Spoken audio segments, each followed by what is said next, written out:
Ayan guys, dahil unti-unti nang gumagaling yung anak ko, so balik naman tayo sa pagbablog.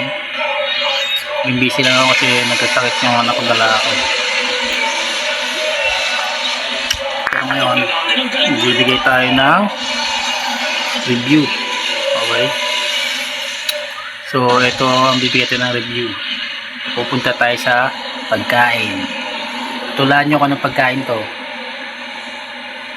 Tama kayo. Ito ay Jollibee. Ito ay Jolly Hotdog. So Jolly Hotdog siya guys. So Jollibee baka naman. So ito classic siya. Jolly Hotdog classic. So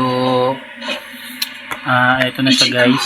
So makapansin nyo, tingnan yung texture. Yung texture nya, kailangan surprise ito eh. Oh. Yung texture nya guys. Tara! Ano siya guys? Tatlong beses kong check yan. Ang ganda ng texture nya guys. Muntik na maubos. Bumili ako ng Kimba. Ayan guys. So kanina isang buo yan. Naisip ko na kailangan natin mag-review ng pagkain. So itong Jolly Hotdog na to guys, by the way, itong Jolly Hotdog na to, bata pa ako or pinanganak ako noong 19 may Jolly Hotdog na.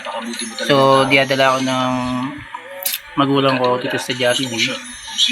Then pag umorder sila ito, Jolly Hotdog classic.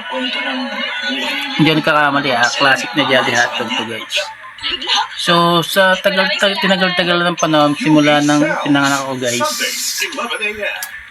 ilang 4 na dekada na guys, 4 na dekada na nakakalipas. So Jolly Hotdog classic pa rin siya guys.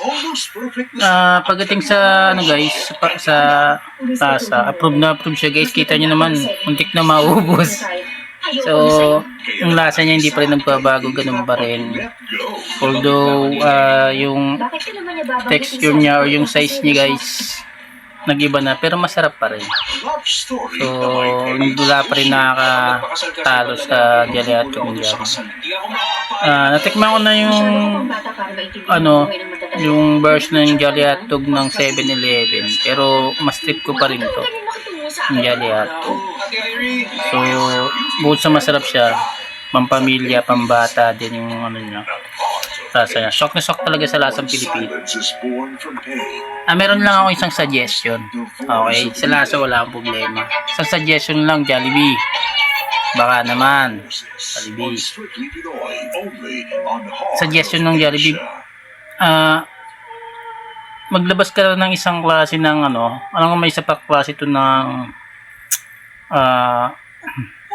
Jolly Hotdog eh. Pero hindi ko alam kung anong tawag doon.